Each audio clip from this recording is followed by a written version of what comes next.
Breaking news. Party line దాటితే ఊరుకునేది లేదన్నారు టీపీసీసీ చీఫ్ మహేష్ కుమార్ గౌడ్. మల్లన్నను ఎన్నోసార్లు హెచ్చరించామని, అయినా ఆయన తీరు మార్చుకోలేదని అన్నారు. బీసీ కులగణన ప్రతులు చించివేయడంపై ఏఐసీసీ సీరియస్ అయ్యిందంటున్న మహేష్ కుమార్ గౌడ్తో మా ప్రతినిధి Hema face to face.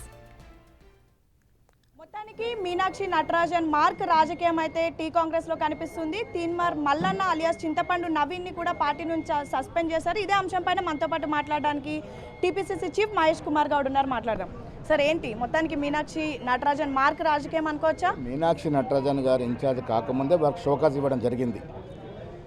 Teenmar Mallanna బీసీల గురించి మాట్లాడిన తీరుని, బీసీల కోసం ఆయన తాపత్రయపడిన తీరుని మేము ఎప్పుడుగా సమర్థిస్తూనే వచ్చాం.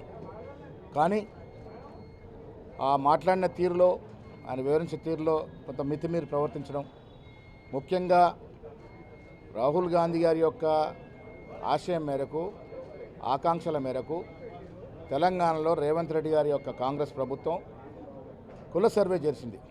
చాలా లోతుగా అధ్యయనం చేసి శాస్త్రీయబద్ధంగా పారదర్శకంగా సర్వే చేసి ఈ రాష్ట్రంలో 56% బీసీలు ఉన్నారని ఒక డాక్యుమెంట్ ఇవ్వగలిగింది.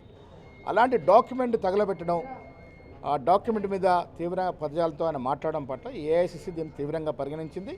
రాష్ట్ర నాయకత్వం కూడా తీవ్రంగా పరిగణించింది. వారికి షోకాజ్ ఇవ్వడం జరిగింది.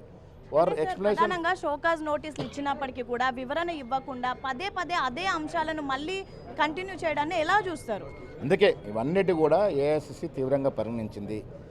రాష్ట్ర నాయకత్వంతో పలుమార్లు ఈ విషయమే సంప్రదింపు జరిపింది.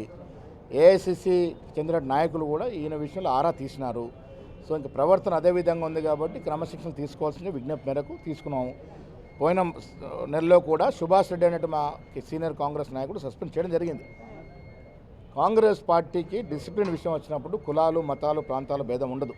ఎవరు ఎంత చిన్నవారైనా పెద్దవారైనా క్రమశిక్షణ తప్పితే, కాంగ్రెస్ పార్టీ గీచిన గీత దాటితే క్రమశిక్షణ చర్యలు ఉంటాయి.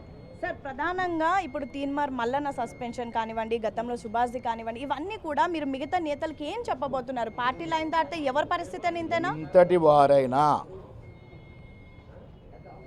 పార్టీయే సుప్రీం, పార్టీ లైనే సుప్రీం. పార్టీ లైన్ దాటితే ఎంత పెద్దవారైనా ఉపేక్షించడం ఉండదు. సార్, చివరిగా నిన్న కార్యవర్గ సమావేశం అప్డేట్స్ ఏంటి? ఎలా ఉండబోతుంది రానున్నటువంటి రాజకీయాలు? చాలా చక్కటి కార్యవర్గ సమావేశం జరిగింది. మీరు చూశారు, దాదాపు 4.5 గంటలు ఎవ్వరు కూడా లేవకుండా పెద్దలు ఇచ్చిన సందేశాన్ని వినడం, రేపటి నుంచి అది కార్యాచరణ తీసుకోవడం జరుగుతుంది. మీనాక్షి నటరాజన్ తెలంగాణ రాష్ట్రానికి ఇన్ఛార్జిగా రావడం అనేది శుభపరిణామం. నీతి నిజాయితీకి మరో పేరు. గాంధీ, ఒక రకంగా చెప్పాలంటే గాంధీ మహాత్ముల యొక్క మనమరాలుగా చెప్పుకోవచ్చు. అంత నిష్ఠ, అంత నిజాయితీ, అంత నిబద్ధత. ఆవిడ మా రాష్ట్రానికి ఇన్ఛార్జిగా రావడం మా అందరి అదృష్టం. ఆవిడ నాయకత్వంలో, ఆవిడ మార్గదర్శకంలో రేవంత్ రెడ్డి గారు కానీ, మేము కానీ, మా మిగతా సీనియర్లంతా కూడా గట్టిగా పనిచేసి వచ్చే 4 సంవత్సరాల తర్వాత కాంగ్రెస్ పార్టీని ఈ రాష్ట్రంలో ఇంకా అత్యధిక సీట్తో గెలిపించే ప్రయత్నం చేస్తాం. సో మొత్తానికి ఇది పరిస్థితి. తీన్మార్ మల్లన్నే కాదు, ఎవరైనా సరే పార్టీ లైన్ దాటితే ఖచ్చితంగా సస్పెండ్ చేస్తాము. దీనికి ఎటువంటి కులాలు కానివ్వండి, సామాజిక వర్గం కానివ్వండి, లేదంటే ఏది కూడా చూడము. పార్టీ లైన్ దాటి పార్టీకి సంబంధించి ఎవరైనా అనుచిత వ్యాఖ్యలు చేస్తే ఖచ్చితంగా వాళ్ళని సస్పెండ్ చేస్తాము అని అయితే టీపీసీసీ చీఫ్ మహేష్ కుమార్ గౌడ్ చెప్పారు.